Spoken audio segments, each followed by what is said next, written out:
Oke, assalamualaikum warahmatullahi wabarakatuh.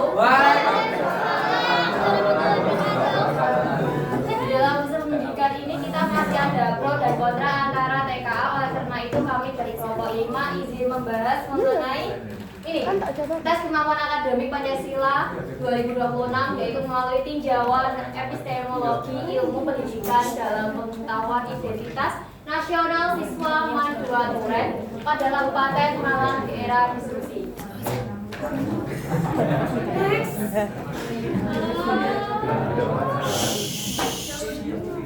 Perkenalkan kelompok kami yaitu Perkenalkan, nama saya Ahmad Ajudin.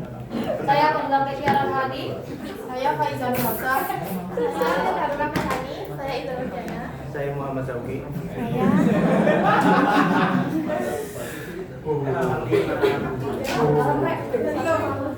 Oke, jadi yang pertama adalah latar belakang. Era diskusi dan globalisasi menyebabkan perubahan yang sangat cepat dalam akses informasi sehingga dunia pendidikan dituntut mampu menyesuaikan diri dengan perkembangan zaman. Pendidikan memiliki peran penting dalam membentuk generasi yang tidak hanya memiliki kemampuan akademik, tetapi juga kesadaran kebangsaan yang kuat.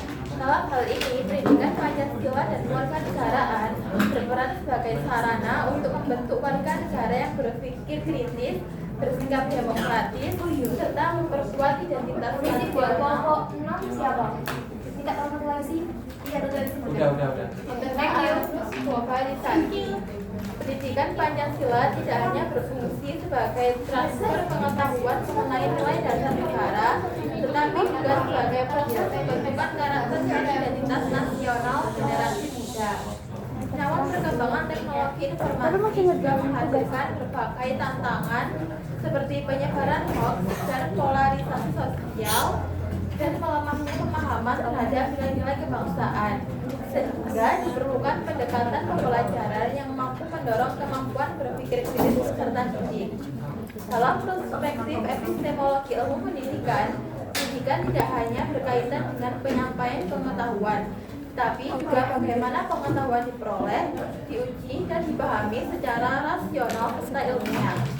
Sejalan dengan itu, pemerintah merencanakan penerapan tes kemampuan akademik atau TKA sebagai sistem evaluasi baru setelah dihapusnya ujian nasional untuk mengukur kemampuan akademik siswa secara lebih objektif dan mempertahankan kualitas pendidikan nasional.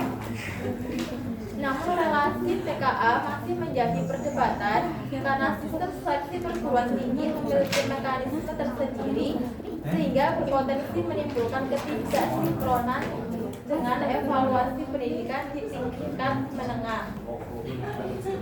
Oleh karena itu, penelitian ini mengkaji tes kemampuan akademik Pancasila 2026 dalam perspektif epistemologi ilmu pendidikan untuk melihat bagaimana evaluasi tersebut dapat mengukur sekaligus memperkuat pemahaman nilai Pancasila dan identitas nasional siswa Mandua Duren Kabupaten Malang di era disrupsi, sekaligus mendukung pencapaian tujuan SDGs 4 atau Quality Education dan SDGs 16 atau Peace, Justice, and Strong Institutions. Pada penelitian kami terdapat 5 penelitian terdahulu.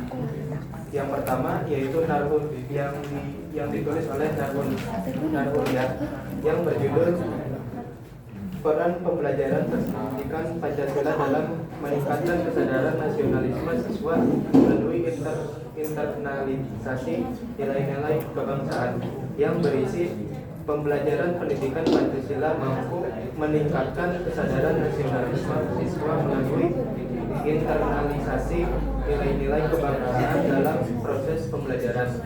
Yang kedua yang ditulis oleh Kurnia yang berjudul Pembelajaran Pendidikan Pancasila dalam Menumbuhkan Semangat Nasionalisme dan Membentuk Karakter Kebangsaan Peserta Didik, yang berisi pembelajaran pendidikan Pancasila dapat menumbuhkan semangat nasionalisme serta membentuk karakter kebangsaan peserta didik.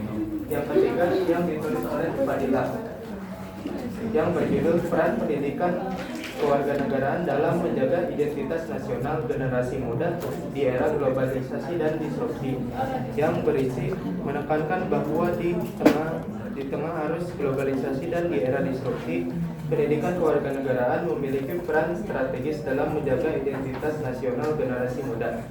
Yang selanjutnya adalah yang ketiga, yang keempat, yang ditulis oleh Ratni pada tahun 2022, yang berjudul Tes Kemampuan Akademik sebagai Instrumen Evaluasi untuk Mengukur Capaian Akademik Siswa secara objektif, yang berisi menjelaskan bahwa sistem evaluasi seperti TKA dapat menjadi instrumen untuk mengukur capaian akademik siswa secara lebih objektif. Yang terakhir adalah Winarno pada tahun 2019, yang berjudul Evaluasi Pendidikan Kewarganegaraan dalam Mengukur Pemahaman Nilai-nilai Kebangsaan Siswa, yang mempunyai isi menegaskan bahwa evaluasi pendidikan merupakan bagian penting dalam mengetahui tingkat pemahaman siswa terhadap nilai-nilai kebangsaan. Namun penelitian ini lebih unggul karena mencakup 3 poin, yaitu sebagai berikut. Yang pertama, analisis TKA dalam pendidikan Pancasila dan kewarganegaraan dari perspektif filsafat pendidikan di era disrupsi. Yang kedua, telaah filosofis terhadap implementasi TKA dalam PPKN. Yang ketiga, dimensi filsafat pendidikan dalam pelaksanaan TKA pada pendidikan Pancasila dan kewarganegaraan di era globalisasi.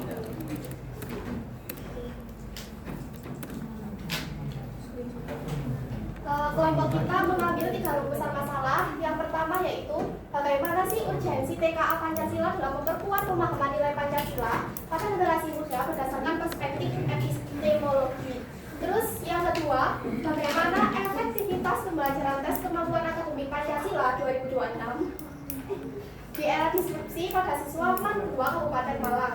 Kemudian yang ketiga, mengapa pemahaman nilai-nilai Pancasila pada siswa perlu diuji melalui instrumen akademik seperti TKA Pancasila di era disrupsi. Terus kemudian tujuan penelitian. Yang pertama, untuk menganalisis urgensi tes kemampuan akademik Pancasila dalam memperkuat pemahaman nilai-nilai Pancasila pada generasi muda berdasarkan perspektif epistemologi. Kemudian yang kedua, untuk mengetahui efektivitas pembelajaran tes kemampuan akademik Pancasila 2026 di era disrupsi pada siswa MAN 2 Kabupaten Malang. Kemudian yang terakhir, untuk menjelaskan pentingnya pengujian pemahaman nilai-nilai Pancasila pada siswa melalui instrumen akademik seperti tes kemampuan akademik Pancasila di era disrupsi. Kelompok kami mengambil metode penelitian analisis data kuantitatif, di mana dengan cara yang pertama melalui pengumpulan data, kemudian berlanjut ke reduksi data, kemudian yang ketiga penyajian data, dan langkah yang terakhir yaitu kesimpulan atau verifikasi.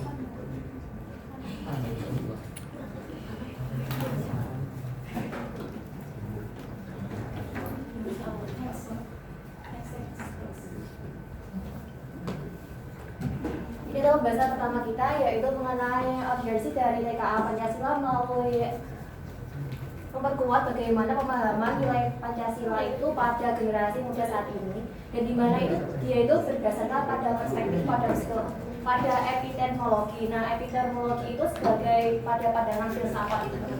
Jadi gini, dari tes TKA itu merupakan sebuah evaluasi melalui pendidikan, di mana dia itu menggunakan nilai terhadap pencapaian gitu.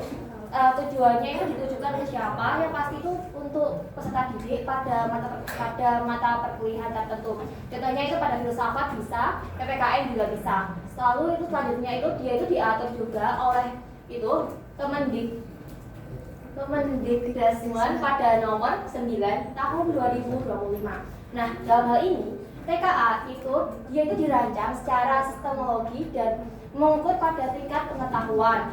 Lalu dia ada untuk kemampuan berpikir secara kritis, dia itu juga melalui pemahaman di mana dia memiliki konsep di mana peserta didik itu dapat menerapkan materi pembelajaran melalui tes tersebut. Jadi tujuannya peserta didik itu dapat paham tentang materinya. Nggak hanya dia dipahami lalu setelah dari sekolah dia lupa tujuan dari tes tersebut. Nah, harapannya dari tes ini pendidik itu juga dapat memperoleh informasi yang secara objektif mengenai tingkat penguasaan materi pada siswa. Jadi guru itu tahu bahwa oh ternyata siswa ini masih belum memahami mengenai ini. Jadi begitu. Lalu dengan hal ini maka mereka dapat mengevaluasi pada efektivitas proses pembelajaran yang telah berlangsung. Hal ini telah diteliti oleh Susanto 2023. Nah, kita bisa melihat pada perspektif pada ilmu filsafat ilmu. Nah, di mana pada khususnya pada dunia epistemologi, yaitu tes kemampuan akademik atau TKA itu dapat dipandang sebagai sarana guna apa? Untuk menguji sejauh mana sih pengetahuan pada seorang siswa itu dapat melalui dalam konteks pendidikan Pancasila. Nah, tujuan dari penelitian kita itu pada penilaian dari Pancasila kan kadang-kadang masih banyak kurang peminat. Nah, itu bagaimana sih apakah dari siswa SMA itu yang lanjut ke ke perguruan tinggi apakah dia itu benar-benar mau, apakah dia itu hanya coba-coba aja. Nah, itu dalam penelitian kita itu lebih menggarisbawahi pada hal itu. Nah, dengan hal ini maka dia itu memiliki dasar yang sangat masuk akal dan dapat untuk dipertanggungjawabkan. Nah, secara ilmiahnya ini juga telah diteliti oleh Wahidah et al. Pada 2021. Nah, kita lanjut pada konteks di mana itu terdapat pendidikan Pancasila, yaitu meliputi tes kemampuan akademik yang berfungsi untuk menilai pemahaman dari peserta didik. Tadi yang telah aku jelasin, di mana pada hal ini itu diharapkan nilai-nilai pada dasar Pancasila seperti contohnya itu Pancasila yang dasar dari sila pertama sampai kelima dan selanjutnya pada pasal-pasal itu gunanya untuk apa? Sebagai suatu pembentuk karakter anak. Jadi di mana karakter anak ini dia itu dapat dibentuk secara lebih dasar daripada dia itu hanya mengetahui oh ini ternyata itu hanya pada hukum pidana hukum itu. Dia itu harusnya paham mengenai pasal-pasal dan juga nilai-nilai pada Pancasila. Oke, selanjutnya itu pada moral, di mana itu moralnya dia itu tidak hanya pada pendidikan aja, tapi dia itu juga memahami mengenai bagaimana dia bertindak dan berperilaku. Lalu bagaimana kesadarannya atas dia itu kan generasi muda, seharusnya dia itu bisa untuk mencerdaskan bangsa, dia itu harusnya berbakti bagaimana dia nanti harusnya memiliki kesadaran bahwa kesadaran mengenai bahwa dia itu generasi muda, maka agar mampu untuk menghadapi tantangan pada globalisasi pada era kita yaitu era diskusi.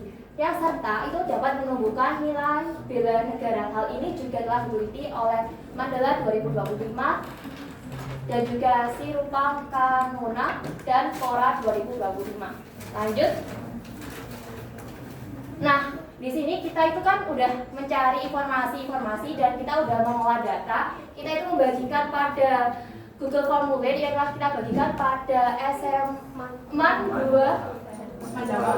Nah itu, di sini ada beberapa data kita itu mencapai pada 43, di mana kita itu di sini ada pertanyaan ya dan tidak, apakah dia itu setuju ataupun tidak setuju. Nah nanti kita akan total dengan menggunakan rumus ini. Rumusnya ini, di mana itu totalnya itu dari sum, dari yang pertama dari 1 A1 itu nanti dibagi sampai di langsung ke A43, nanti didapatkan totalnya demikian. Nah, lalu bagaimana apakah dia itu udah melewati rata-rata ataupun enggak? Nah, kita itu menggunakan rumus yaitu average, di mana itu pakai sum, yaitu kita mengetahui dari datanya itu tadi totalnya yaitu totalnya berapa, setelah itu kita bagi juga dengan siswanya. Jadi kalau ya-nya itu totalnya sekian, lalu kita bagi dengan totalnya siswanya itu demikian, nanti dapat rata-rata demikian. Itu ada di bawah-bawahnya itu juga ada. Dan itu berlaku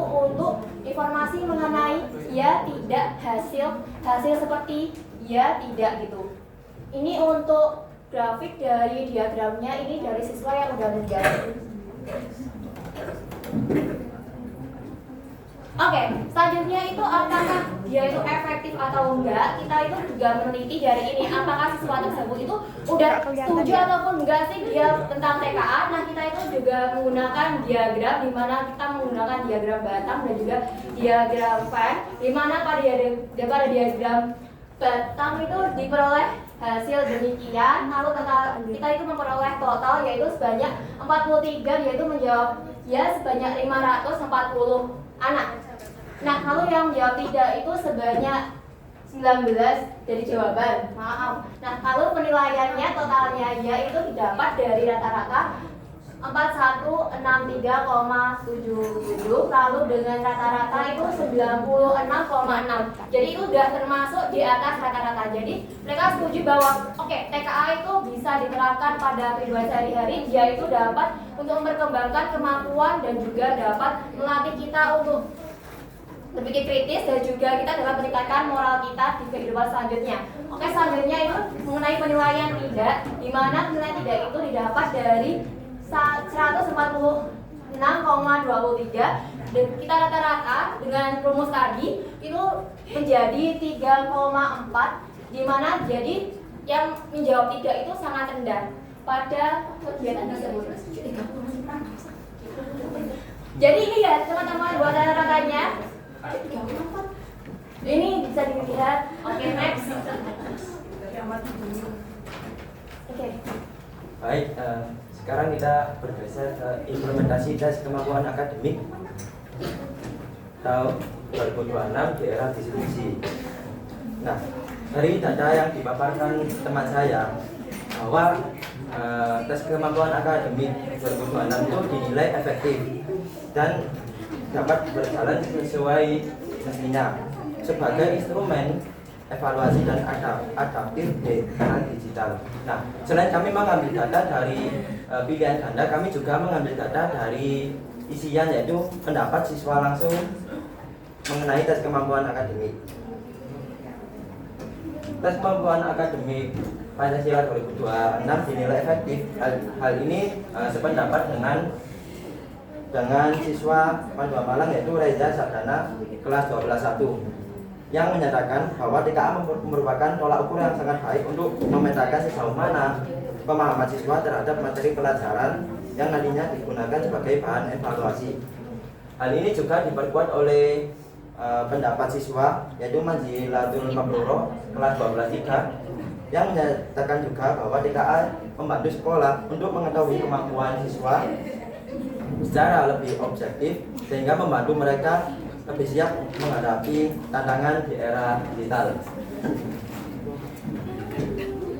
Selain TKA 2026 dinilai efektif, selain itu juga ada beberapa tantangan yang sangat kompleks, yaitu bisa dilihat pada paragraf kedua, yaitu kurangnya kesiapan tes kemampuan akademik 2025, terus banyaknya kecurangan jual beli soal, bahkan ada juga yang live TikTok saat mengerjakan soal TKA.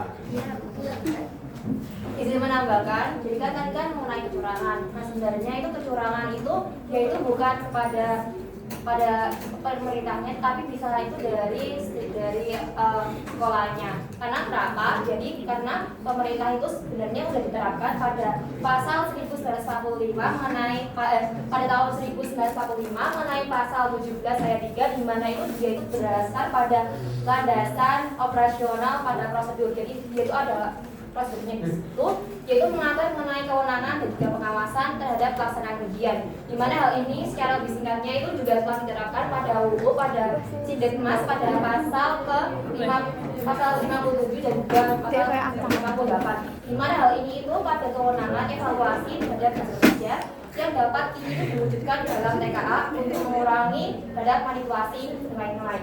Nah, sebenarnya itu TKA itu tidak wajib, tetapi hanya untuk mempertimbangkan aja. Jadi TKA itu hanya menilai siswa. Nah, hal ini juga telah diterapkan dan dibahas sama pembahasan kita yang berkaitan sama SDGs, di mana dia itu terdapat pada nomor 4 yang mengenai pada tujuan menjamin kualitas pendidikan yang inklusif dan juga merata, serta meningkatkan kesempatan belajar sepanjang hayat untuk semua. Jadi tujuannya itu diterapkan supaya bisa rata untuk pendidikan kita, dan juga itu nanti tujuannya supaya daerah 3T terdepan, terluar itu dapat rata pendidikannya secara lebih baik. Tapi kok Nah, itu bisa diberikan. di mana itu?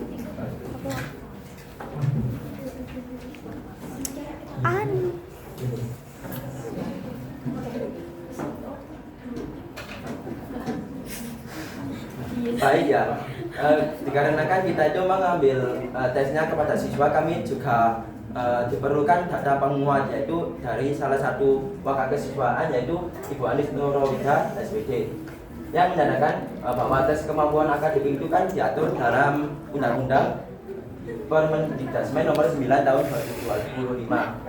Pada dasarnya penting dan sangat relevan untuk diadakan TKA. Nah, TKA ini digunakan sebagai alat ukur standar nasional untuk mengetahui kemampuan siswa tadi. Selain itu, TKA juga bisa melatih literasi, numerasi, dan penalaran, bukan hanya melalui hafalan. Selain itu, TKA juga mendorong sekolah meningkatkan kualitas pembelajaran. Nah, namun efektivitasnya sangat tergantung pada sistem digital dan kesiapan sekolah dan kesiapan siswa. Karena pelaksanaan TKA dinilai cenderung mendadak dan masih kurang terintegrasi dengan kurikulum yang sedang digunakan di sekolah tersebut. Nah, dari hal tersebut TKA itu masih dinilai menjadi beban dan bukan alat ukur karena kesiapannya yang masih kurang mumpuni. Iya, masih ada pro dan kontra gitu.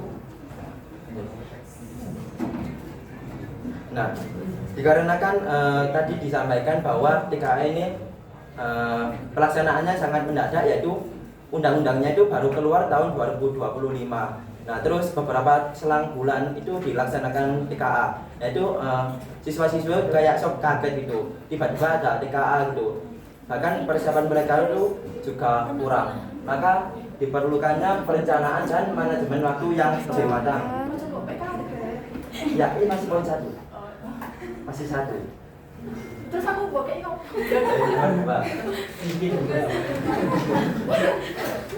seperti yang kita ketahui bahwa TKA itu baru saja dimulai pada tahun 2025, yang dimana walaupun tadi disebutkan bahwasanya sudah cukup baik, sudah cukup terlaksana baik, tapi juga masih ada beberapa yang perlu diperbaiki untuk tahun-tahun selanjutnya. Yang pertama yaitu perencanaan dan manajemen waktu yang matang.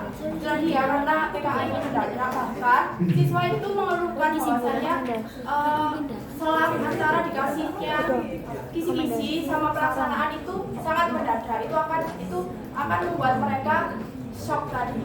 Nah, kemudian yang kedua yaitu penguatan keamanan integritas digital, yaitu dengan memastikan proses penilaian dilakukan secara cepat, praktis, dan transparan melalui sistem komputer yang terintegrasi untuk mencegah manipulasi data. Selain itu, pengawas ruangan ujian juga harus memperketat pelaksanaan ujian untuk menghindari kasus yang pernah terjadi seperti live TikTok, kemudian membawa gadget ke dalam ruangan. Bahkan nggak hanya TKA, UTBK pun kan juga seperti itu, banyak kasus seperti itu. Kemudian yang ketiga yaitu sinkronisasi kurikulum dan substansi soal. Di MAN 2 Malang itu juga banyak yang mengeluhkan bahwasanya apa yang mereka dapat, apa yang mereka kerjakan itu nggak sesuai sama apa yang mereka terima saat materi di kelas. Itu juga menjadi beban bagi mereka yang harus dievaluasi untuk tahun selanjutnya. Yang terakhir yaitu perbaikan infrastruktur di daerah yang kurang terjangkau seperti tadi 3T, tertinggal, terluar, sama terdepan, yes. Lanjut. Baca.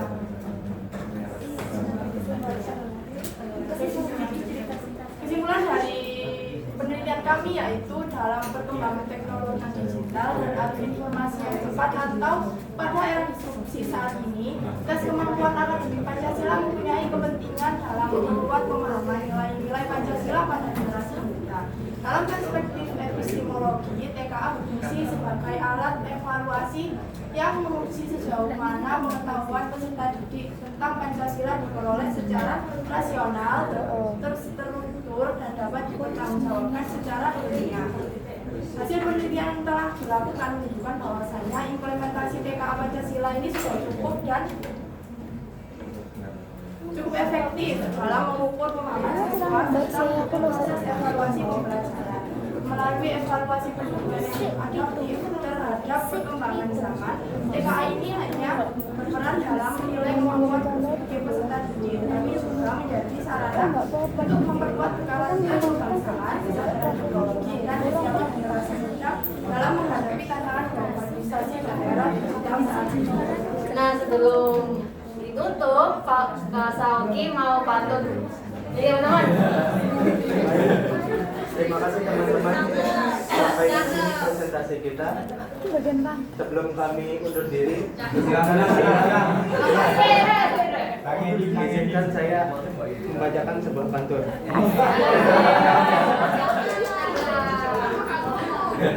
Katanya ada reformasi.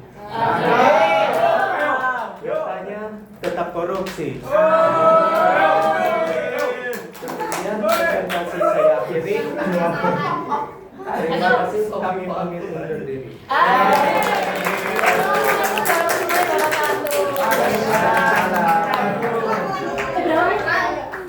Masih ada 24 menit, ada tanya jawab, silakan.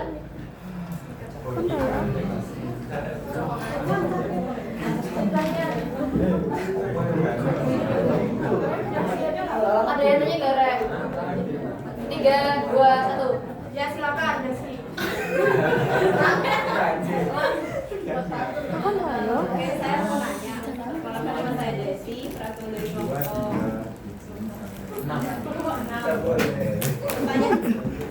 Pertanyaannya itu tadi kan disebutkan bahwa ketika PPKN diterapkan dalam TKA itu akan merubah akan memberikan dampak. Nah, pertanyaannya itu apakah tes tersebut benar-benar membentuk karakter atau hanya mengukur aspek kognitifnya saja dalam penerapan yang telah diterapkan? Oke. Kamu dulu. Oke. Kamu. Selanjutnya.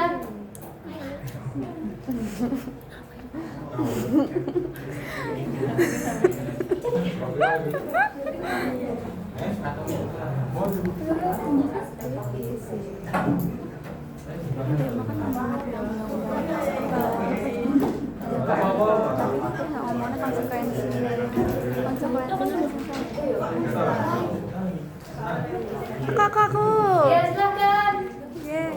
Aku mau tanya, kan itu tadi kan ada yang live TikTok pada saat TKA. Nah itu ada konsekuensi nggak dari pemerintah, kayak semisal diapain gitu dianya?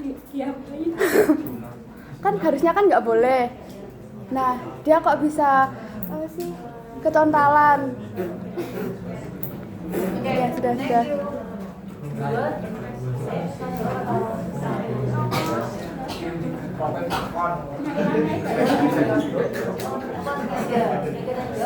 Satu lagi, guys.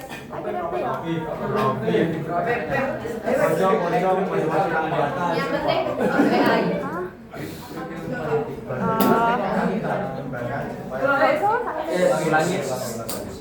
Bagaimana TKA bisa dikembangkan supaya tidak hanya menguji kemampuan berpikir, tapi juga menunjukkan karakter dan pemahaman nilai siswa.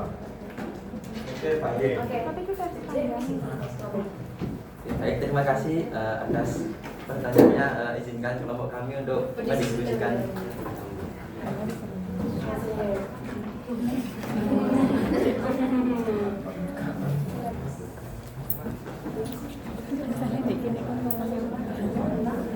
Aku mau.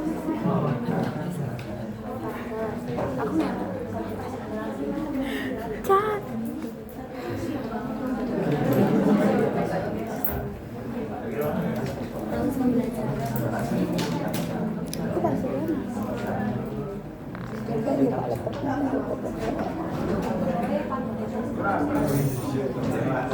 Better mana ya, better ya? Ketimun sampai tekan gini loh anjir. Apaan mau jadi? Oke.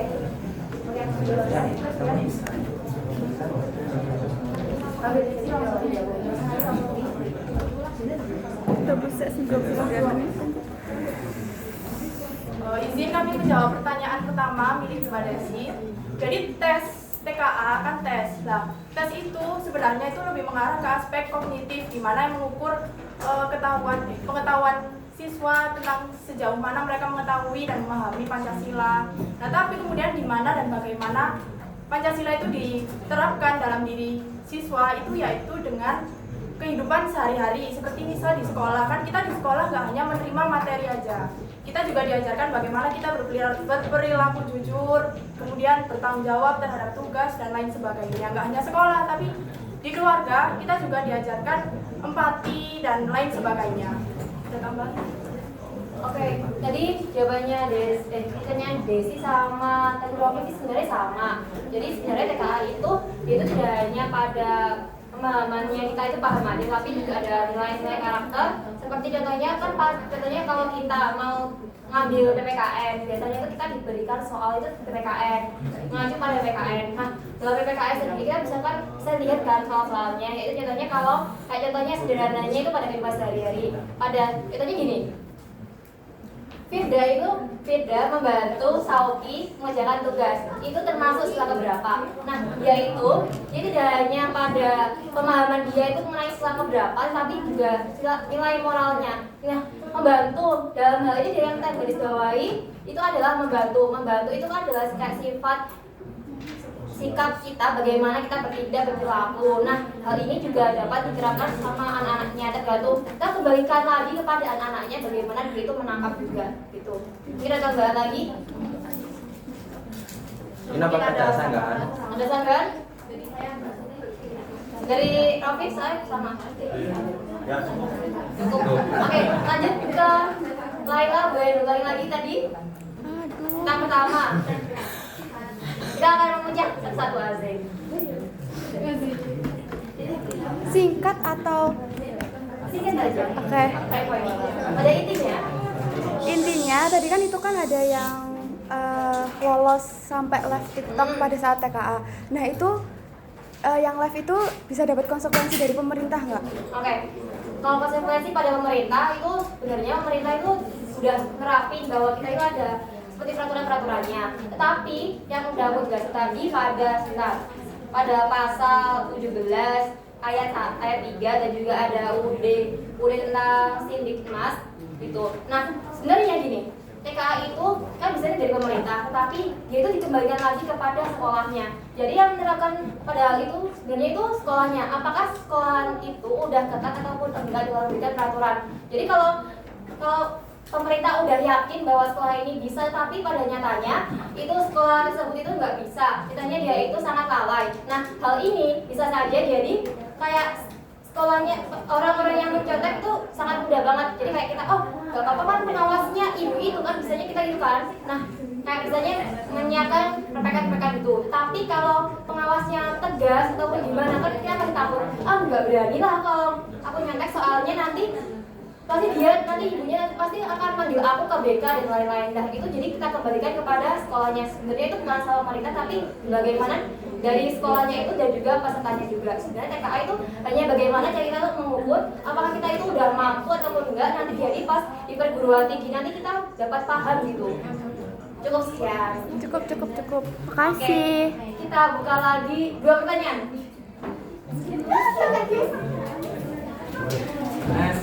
Iya silakan. Siapa ini? Kamu. Tapi. Terus, ini dulu, ayo.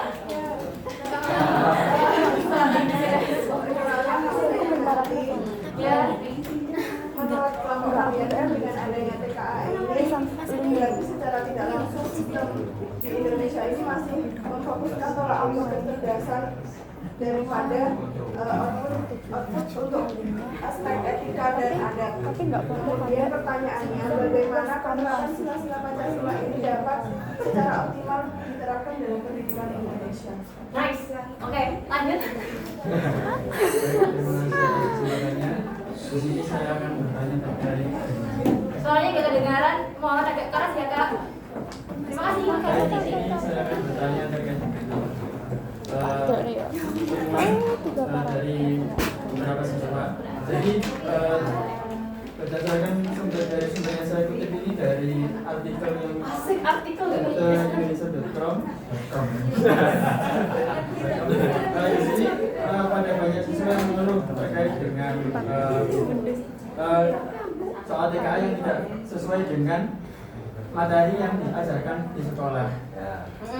Di sini mereka berkata,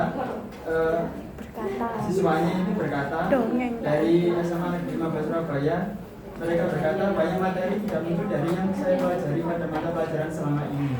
Nah, pertanyaan saya adalah bagaimana TKA ini bisa disebut sebagai alat ukur yang objektif jika apa yang diuji ini berbeda dengan apa yang diajarkan guru di kelas? Oke. Baik. Kalian mau nambah lagi juga, Rek? Kurang 15 menit. Ya, bisa kurang 5 menit.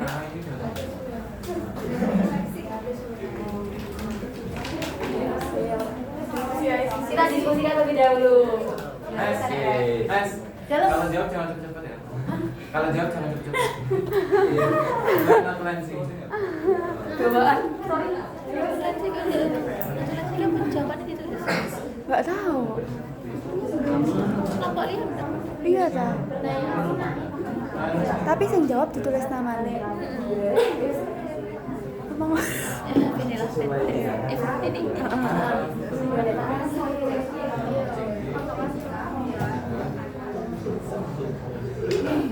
lucu banget. Jika apa yang diuji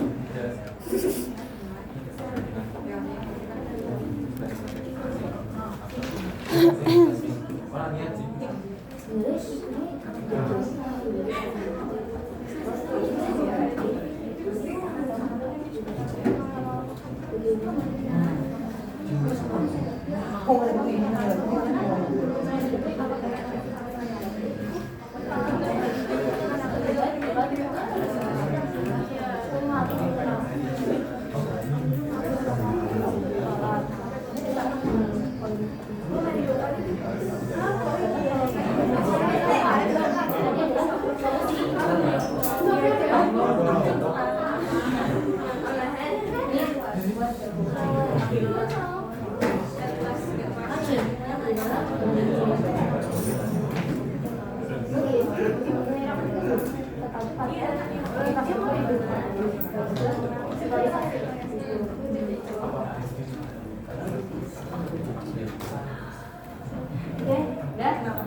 Baik, Kak Kiki bisa diulangi pertanyaannya. Intinya saja. Bagaimana penerapan Pancasila ini dapat diterapkan dalam pendidikan? Baik, jadi begini Kak. Nah tadi sebenarnya udah dijelasin kelompok kita tadi udah sesuai sama pertanyaannya buat Desi sama Rofif. Wah, aman. Ininya. Nah, itu jadi sebenarnya dalam dalam Pancasila itu sudah kita terapkan.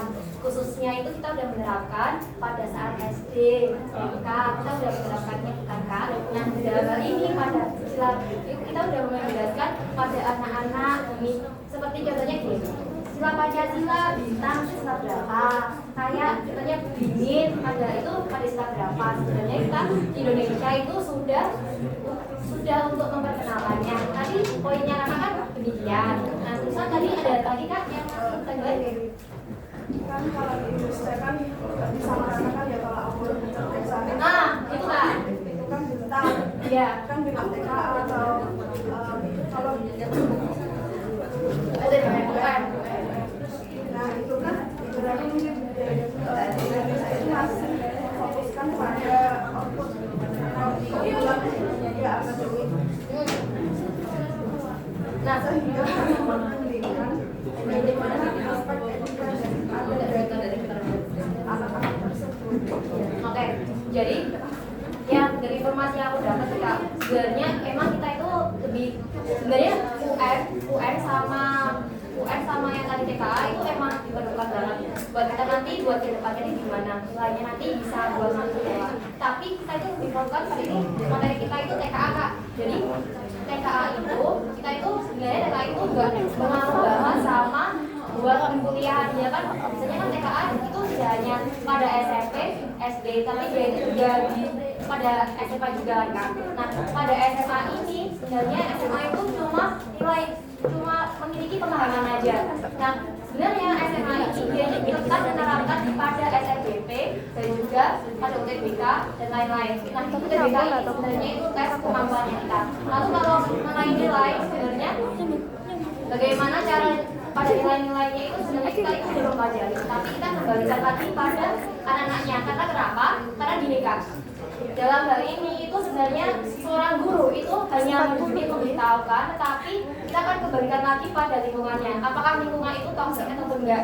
Jadi kalau walaupun guru itu udah memberikan tahu bahwa kita itu harus menghormati orang tua, tapi nyatanya apa? Banyak sekali orang-orang itu kayak tidak menghormati orang tuanya. Nah, itu termasuk tidak hanya dari Indonesia itu pada pembelajarannya aja, tetapi bagaimana caranya dia itu bersosialisasi. Nah, itu dia harus kita highlight, kita garis bawahi. Nah, dengan ini maka seharusnya itu tidak hanya pada Indonesia aja, tetapi dari pemerintahannya. Lalu bagaimana caranya kita teman dan juga seorang orang tua itu memberitahukan kalau contohnya kakak itu kayak nakal gitu kan Kak. Nah, kita itu memberitahu bahwa jadi kamu aja gini gak oleh misal dan lain-lain, kita kan sebagai teman. Nah, itu harusnya mengingatkan, jadi tidak hanya pada aspek pendidikan itu ya kita fokus pada itu, tetapi kita dia juga dapat memfokuskan pada cara kita itu bersosialisasi, bersikap itu. Nah, itu udah sebenarnya itu kita udah mempelajarinya pada kembalikan lagi pada saat kita SD pada beberapa sila yang ada pada Pancasila. Oke. Oke. Kemanusiaan. Yang adil dan beradab. Yes. Berarti dikembalikan ke pribadi siswanya masing-masing. Nah, ini adil itu tidak apakah adil bagaimana caranya gitu? Adabnya kalau adabnya itu ya itu adabnya itu pada bagaimana dia itu bersikap, bersosialisasi, di mana dia itu berada pada tempat itu. Dan biasanya orang itu gampang terpengaruhi gitu. Jadi kita itu bagaimana harus mengingatkan, lebih tepatnya gitu. Nah, apakah ada tambahan lagi buat teman-teman? Sudah. Cukup. Saya tahu kan? Next, pertanyaan nih. Rafif, cek menit terakhir ya Allah. Rafif, tadi bisa diulangi lagi Kak? Kak? Pokoknya intinya bagaimana TKI itu bisa menjadi alat ukur yang objektif jika yang diuji berbeda dengan apa yang diajarkan guru yang di kelas. Oke, dari teman-teman dulu apakah mau ada yang mau sampaikan? Belum saya menambahkan nanti.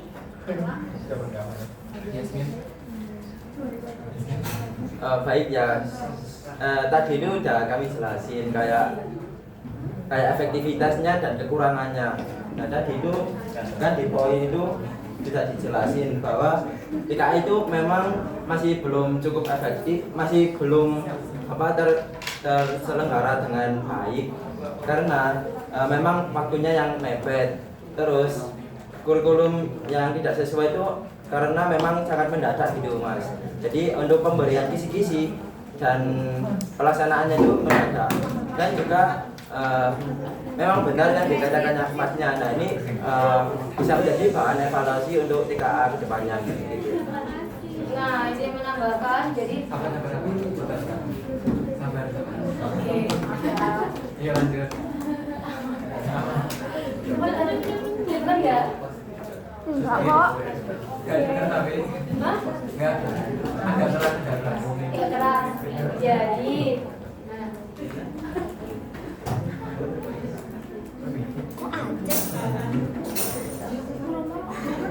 nah, jadi bentar izin dulu. Jadi tadi ini kan mengenai pada solusinya. Nah, itu udah dijelasin oleh Tajudin. Nah, kita akan highlight juga nih Kak, bagaimana mengenai kita harus mensinkronisasi terhadap kurikulum yang ada. Nah, dalam ini kita itu harus menyesuaikan bagaimana dia itu terhadap kurikulum yang ada itu juga. Nah, kita itu mungkin dari Kak Rafif itu melihat itu kan mencari bahwa artikel itu dia mengatakan bahwa mungkin TKA itu tidak sesuai.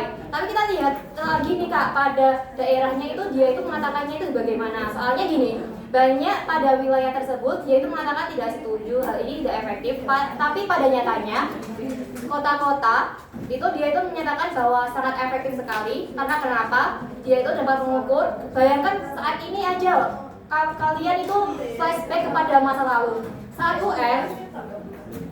UN kalian itu kan lebih bagus kan, kita kan tahu bahwa nilai kita gini, hasilnya masuk segini. Jadi kan saya itu mampu untuk memasuki pada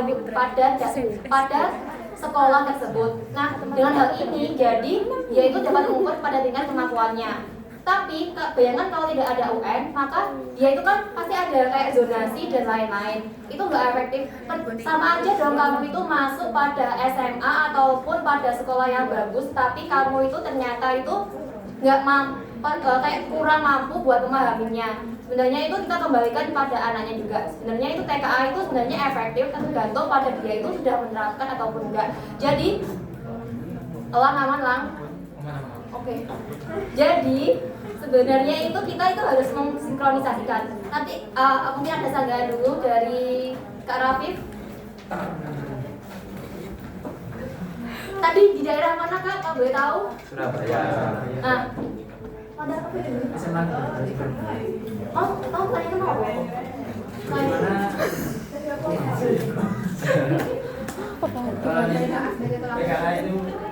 TKA itu menjadi alat ukur yang objektif jika apa yang diuji itu berbeda dengan apa yang diajarkan.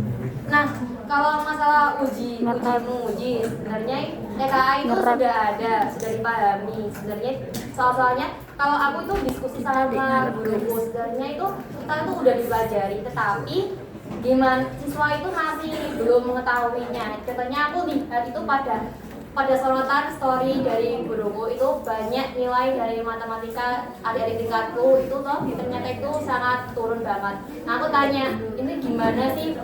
Ini emang begini Kak Bu? Sedangkan pada SMA aku itu seharusnya itu kayak pada unggul, tapi nilai-nilai siswanya ini turun itu karena kan kenapa? Karena beberapa faktor. Selain hal itu, selain dari kurikulum yang kurang maksimal, dia itu siswa tersebut itu kadang-kadang nih kayak dari belum bisa menyesuaikan. Contohnya pas zaman dahulu kan pandemi COVID-19 itu kan dia kan dari terus Kak. Nah hal ini biasanya dia itu kayak ChatGPT terus. Sedangkan kalau ChatGPT terus, kalau dia itu pada kayak kegiatan-kegiatan lain dia itu cuma kopas tanpa membaca. Nah dengan hal ini saat dia diujikan dia itu kayak ngeblank, nggak paham. Nah itu juga menjadi faktornya.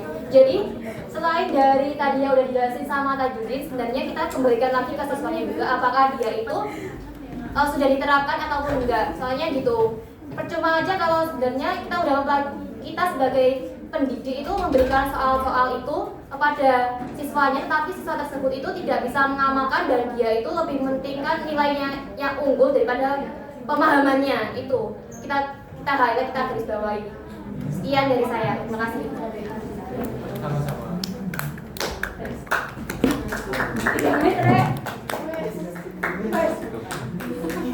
Cukup sekian dari kelompok kami. Wassalamualaikum warahmatullahi wabarakatuh. Waalaikumsalam warahmatullahi wabarakatuh. Sudah. Ming, mati kan? 48 ini. Kita matikan ya.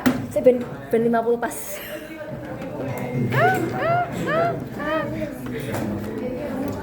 Wes gak apa wes 48.